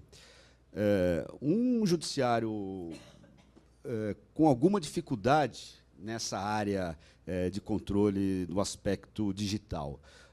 Uma legislação eleitoral que, a meu juízo, não parece tão favorável para inibir movimentos, vamos dizer assim, criminosos em redes sociais de forma profissional, eu temo realmente que nós teremos complicações. Eu acho que vamos ter uma eleição que vai ser, nesse aspecto, inusitada. Podemos estar errados também, o que seria bom para todo mundo, né? Mas eu temo que vai ser uma eleição diferente. Só compartilhar aqui que o Augusto Nunes mandou uma mensagem. Ele ontem já não estava muito bem de saúde, e hoje ele acordou com uma sinusite muito forte. Ele pediu desculpas, mas a saúde impediu ele de estar presente. Diga, Vera. Antes de mais nada, queria agradecer os elogios do Dr. Pedro e dizer que o nosso trabalho no eleitoral só foi possível graças ao apoio da Procuradoria Regional Eleitoral, que muito nos incentivou e deu todas as condições para que a gente pudesse fazer um bom trabalho. Eu gostaria de saber, Dr. Pedro, o senhor acha que essa figura nova da apropriação indébita relativa às verbas que seriam usadas para a campanha vai inibir os candidatos em razão da pena ser muito baixa, que seria de 2 a 5 ou 2 a 6 anos? Vai surtir algum efeito? Olha, Vera, é possível. Na verdade, o que a Vera está se referindo é a apropriação indébita de recursos eleitorais. Nas eleições, faz a campanha e o candidato beneficiado daqueles recursos, em vez de colocar na campanha, coloca no bolso, né? Esse é um tipo novo que veio na legislação de 2018. Isso tinha muito a propósito de ser quando você tinha financiamento empresarial, né? Que você tinha mais dinheiro circulando no mercado eleitoral. Hoje você não tem tanto dinheiro circulando. Mas, enfim, eu acho que ela pode contribuir de alguma forma, sim. Eu acho que não fazer cessar eventual crime nessa matéria, mas eu acho que, enfim, era um tipo que não existia, né? Então, eu acho que ela é positiva. Eu me refiro também aos grandes, como não está disciplinado ainda, como vai ser distribuído o próprio dinheiro do fundão, também se aplicaria aí aos dirigentes partidários. De fato. Em princípio, sim. Também, com relação ao fundão, você teria essa norma que não tinha antigamente. Você teria que lidar com outro tipo de norma penal. Mas eu acho que a legislação, o sistema eleitoral penal é muito ruim, né? Então, eu acho que uma legislação, e ela não está tão longe da apropriação indébita comum, me parece razoável. Só lembrando aqui, o Livanu falou da grave situação no Brasil, que envergonha muito o país, o nível de compra de voto no Brasil. Embora não faça coro a qualquer discurso punitivista, há um aspecto que tem que se levar em consideração, né? Que a corrupção eleitoral ela é punida no Brasil com pena de 1 a 4 anos. A corrupção do guarda de trânsito é de 3 a 12 anos de reclusão. Quer dizer, é uma distinção completamente sem sentido, né? Sem sentido. É óbvio que nós todos sabemos que o fato de se aumentar a pena de corrupção eleitoral não vai acabar com a corrupção eleitoral, mas eu acho que coloca as coisas, vamos dizer assim, mais iguais do ponto de vista da corrupção, né? Outra coisa que me preocupa é justamente assim, essa renovação, a mídia instantânea, o fake news. E o que eu percebi assim, nas eleições, a gente tem muita dificuldade de tirar a notícia do Facebook. O Facebook resiste demais à retirada e nós vamos ter o mesmo problema com o WhatsApp, por causa da criptografia, do sigilo. Então, assim, enquanto a gente luta para tirar, entra com a ação, tudo certinho, rápido, pede liminar, aí vem o Facebook, não posso, por causa disso, aí a gente tem que insistir, e enquanto isso a notícia vai compartilhando. Vou te dar uma péssima notícia nessa linha. A legislação eleitoral, nesse aspecto, ela estabeleceu um dado que pode, inclusive, dificultar, porque me parece que vai de encontro ao interesse dos grandes grupos de mídia. Diz aqui o artigo 57.1, a requerimento do candidato, partido ou coligação, observado, poderá determinar no âmbito e nos limites técnicos de cada aplicação de internet a suspensão do acesso ao conteúdo vinculado. Ou seja, em tese, a lei está dizendo o seguinte, olha, tem uma dificuldade técnica, não pude,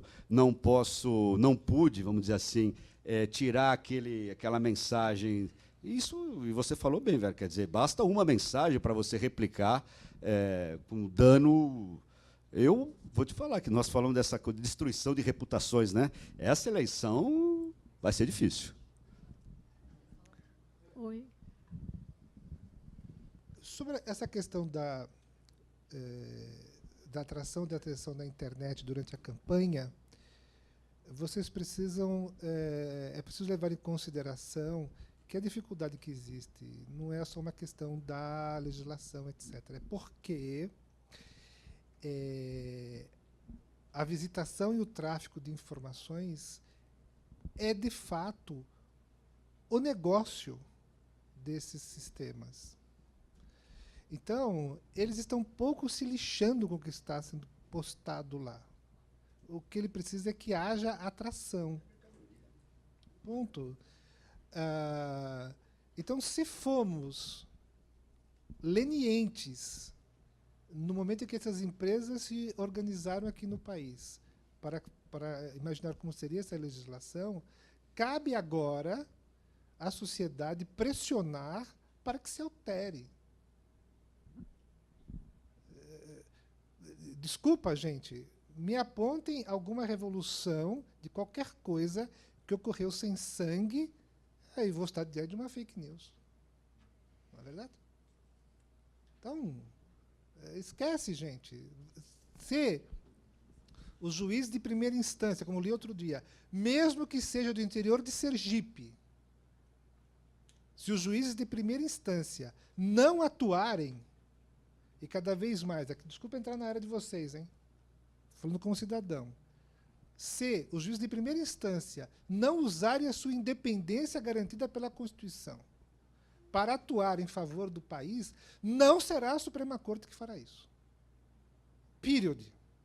Se vocês, integrantes do Ministério Público, não atuarem, ninguém o fará. Se as instituições que representam a sociedade, e aí eu excluo os políticos, não o fizerem, ninguém o fará. Aliás, essa questão do primeira instância que o Cleinaldo destaca, ela vai se tornar especialmente séria se de fato se conseguir aprovar o fim do foro privilegiado, né? Porque nós estamos nesta encruzilhada, né? E há quem seja favorável à manutenção do foro privilegiado, porque não é uma situação fácil. Você elimina o foro privilegiado, o Renan Calheiros, por exemplo, ele é julgado lá na Justiça de Alagoas, e muita gente diz, ele controla a Justiça de Alagoas. Então, de um lado, ele é julgado pelos juízes escolhidos politicamente no Supremo, ou ele vai ser julgado pelos juízes de Alagoas que ele teria acesso. Mas os juízes de Alagoas são escolhidos por concurso. E a sociedade tem a obrigação de controlar o que acontece lá. E o juiz de primeiro grau tem que ter fibra. Sérgio Moro é juiz de primeiro grau, Marcelo Bretas é juiz de primeiro grau. Nós temos uma nova geração de gente corajosa que tem que cumprir o seu papel desde o primeiro grau, desde o primeiro momento, está ali na carreira, está aqui a Tereza Exner presente, nossa querida vice-corregedora, que está aí fazendo um trabalho brilhante aí no Ministério Público. Tem gente aí desde o primeiro momento, Tereza, aí, trabalhando, ralando, todo mundo tem que cumprir o seu papel. Não tem esse negócio de medinho. Entrou no Ministério Público e Magistratura, desde o primeiro dia tem que segurar o guatambu firme e tocar o pau. Se não fizer o trabalho com firmeza, não pode ser nem juiz nem promotor, porque tem que cumprir a sua obrigação. Esperar o juízo político significa o quê? Que aquilo é uma indústria de impunidade. Supremo em números, 2011 a 2016, 404 ações penais no Supremo. Sabe quantas geraram condenação? 0,74%.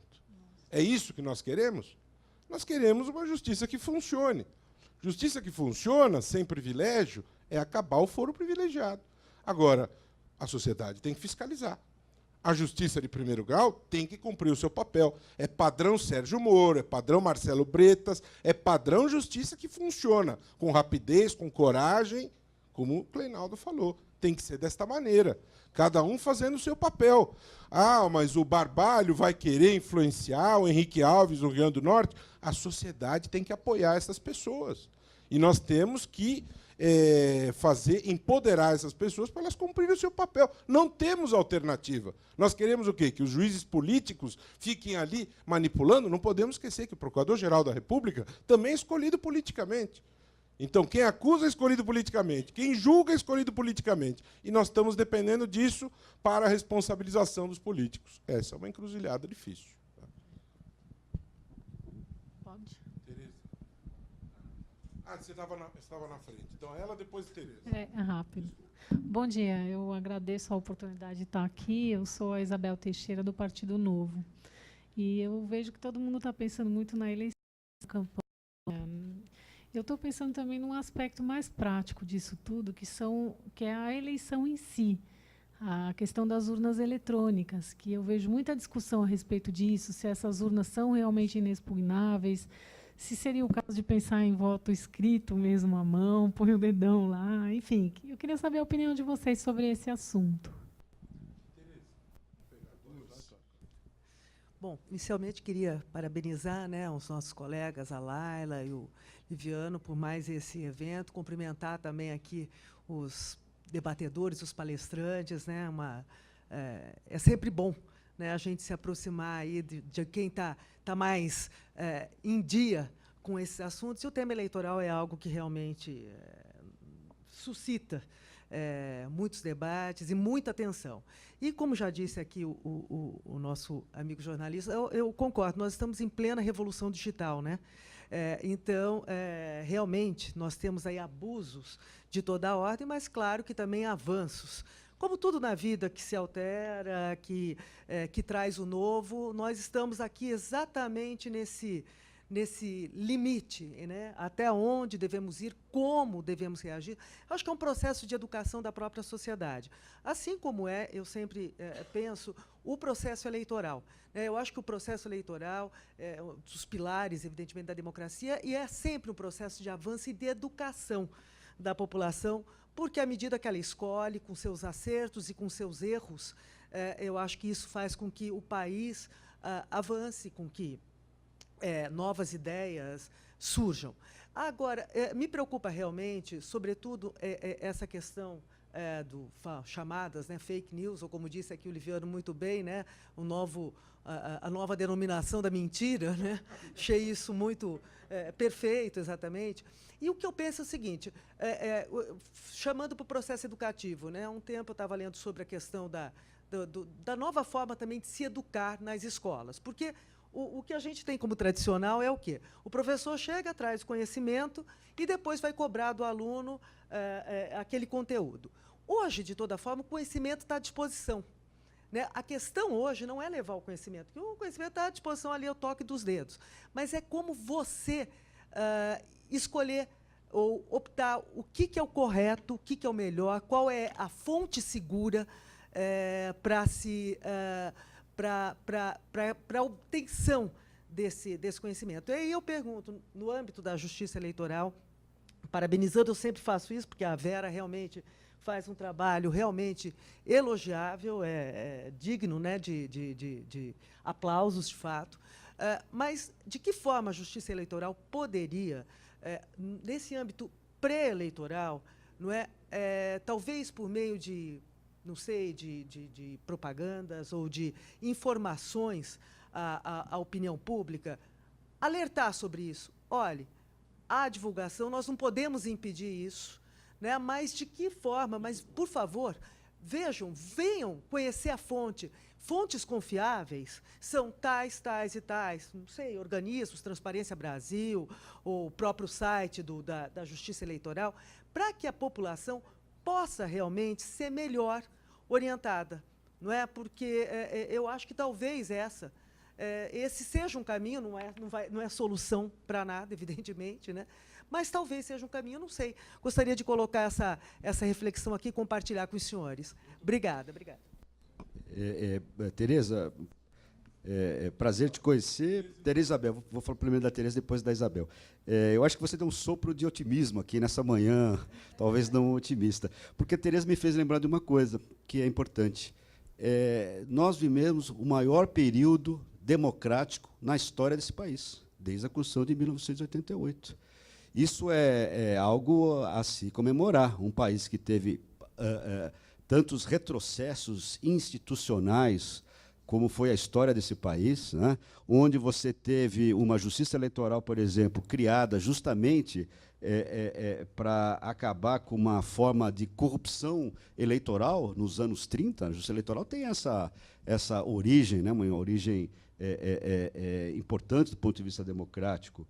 Tereza, o Tribunal Superior Eleitoral faz umas campanhas institucionais, né? Eu, como estava dizendo aqui no início da minha fala, o Tribunal Superior Eleitoral, pela dinâmica da justiça eleitoral, né, que era uma justiça eleitoral que não é só o judiciário como a gente conhece tradicionalmente, mas é uma justiça que organiza a eleição e administra a eleição, ela acaba tendo esse protagonismo, né?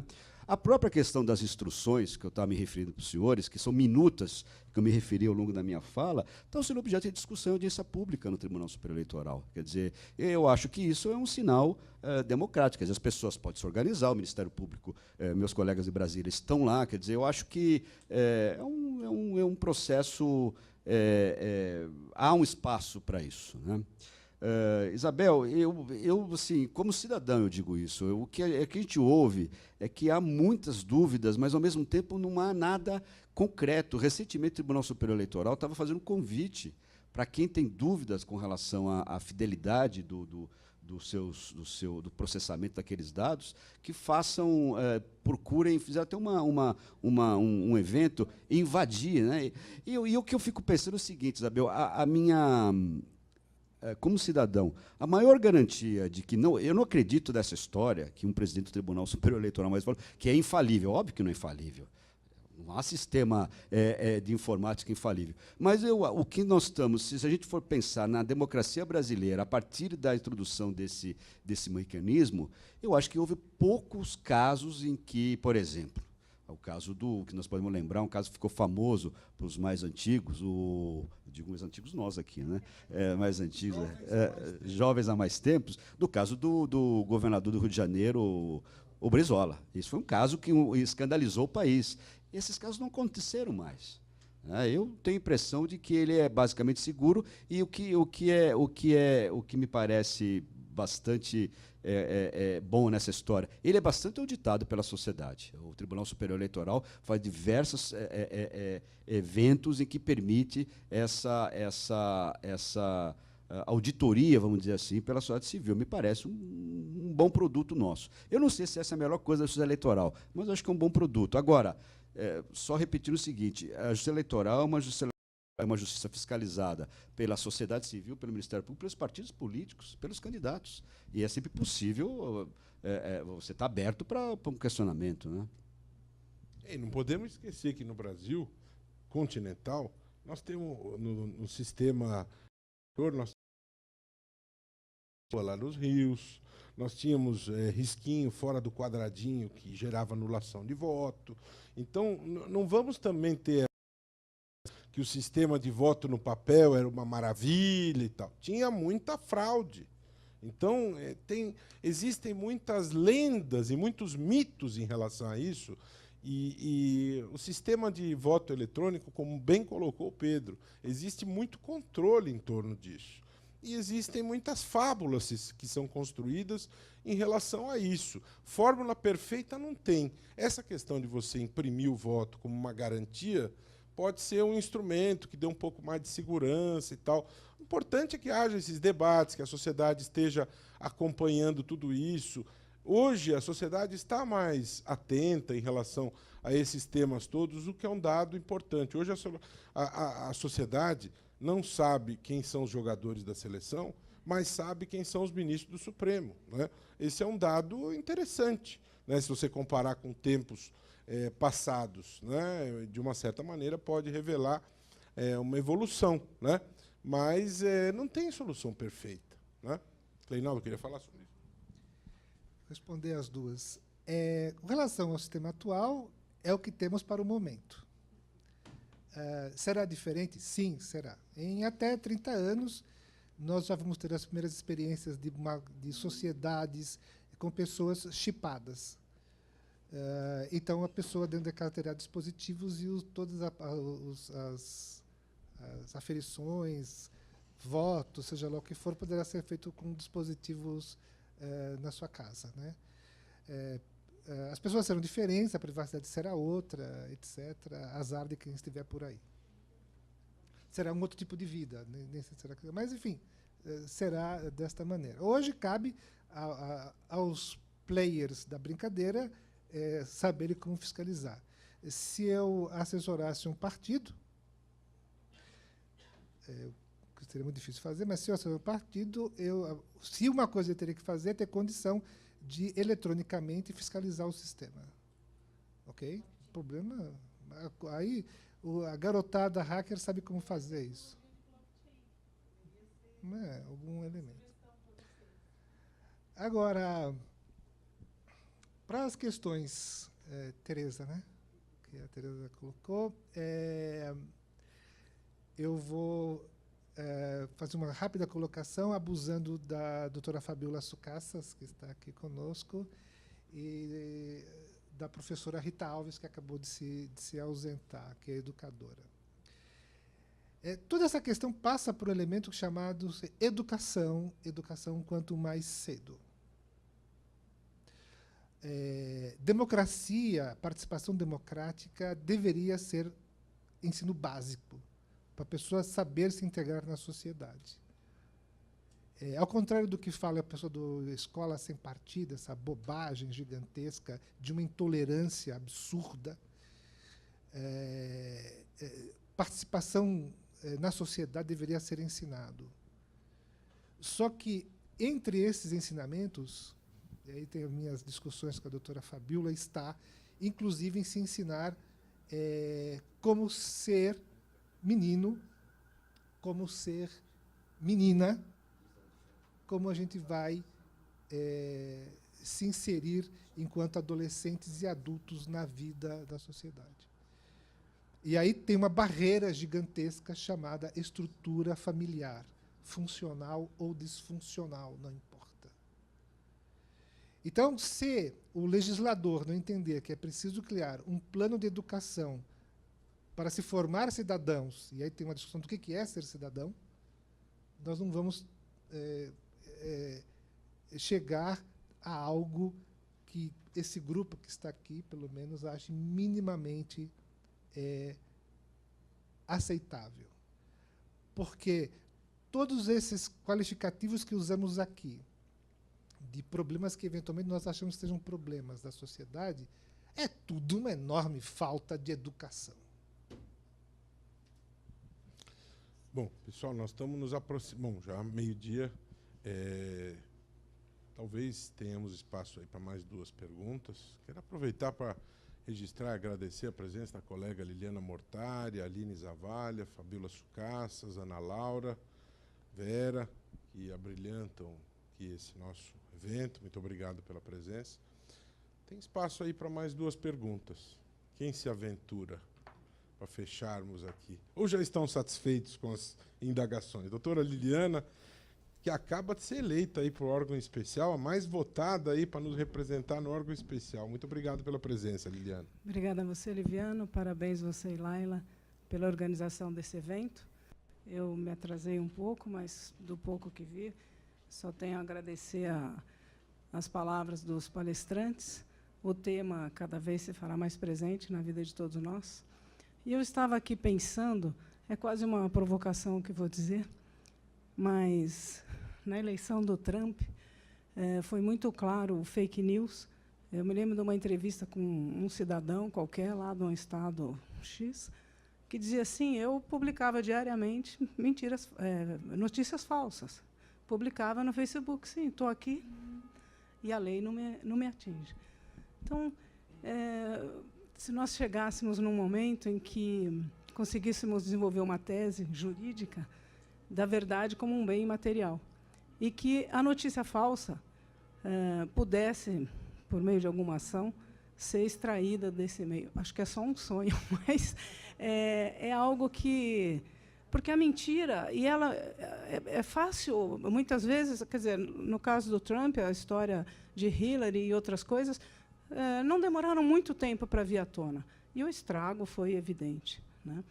Mas precisaríamos pensar em algo assim, porque diariamente nos deparamos com coisas ostensivamente falsas e elas se reproduzem e nós cruzamos os braços porque não podemos fazer nada. A rede social é assim. Então, acho que a rede social não pode dominar a vida de todos nós. Eu sei que não é algo que se resolve imediatamente, a sociedade é que vai ter que ter relação a isso, né? Mas é só uma colocação e agradeço a oportunidade. Muito obrigada. Liliana, eu acho muito difícil. Na verdade, até falando um pouco o que a Tereza falou aí, tem um ensaio muito interessante do professor Sérgio Abranches, que ele fala a era do imprevisto, né? Da mudança. Alguma coisa assim nesse sentido, em que ele trata, num ensaio bastante interessante, que ele trata essa era que nós estamos vivendo. Está mudando, mas a gente não sabe para onde, para que lado vai. A legislação eleitoral, Liliana, ela tem um dispositivo que pune como crime a propaganda eleitoral inverídica.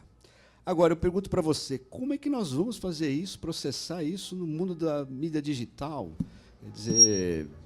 É praticamente impossível. Eu tenho a impressão de que pode chegar uma coisa ou outra em que a mentira atinge um candidato, aí ele vai fazer a comunicação, mas eu acho que é um processo, como acho que alguns falaram, que é um processo que demanda uma educação da sociedade no sentido de melhorar esse processo, né? Eu assim, não creio e que a gente consiga fazer isso ainda, esporadicamente sim, mas de uma forma massiva, um controle da verdade, quando a própria verdade, hoje em dia, você tem sites especializados, mas eu não estou falando a mentira, eu estou dando só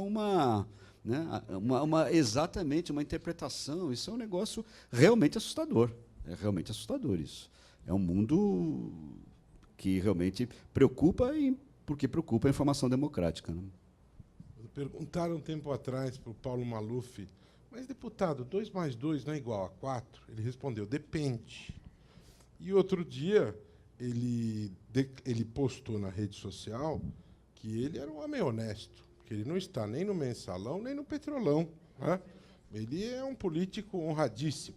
E um seguidor dele, comentando a sua postagem, doutor Paulo, esse pessoal aí da Lava Jato, o que faltou foi a sua consultoria, foi a sua orientação.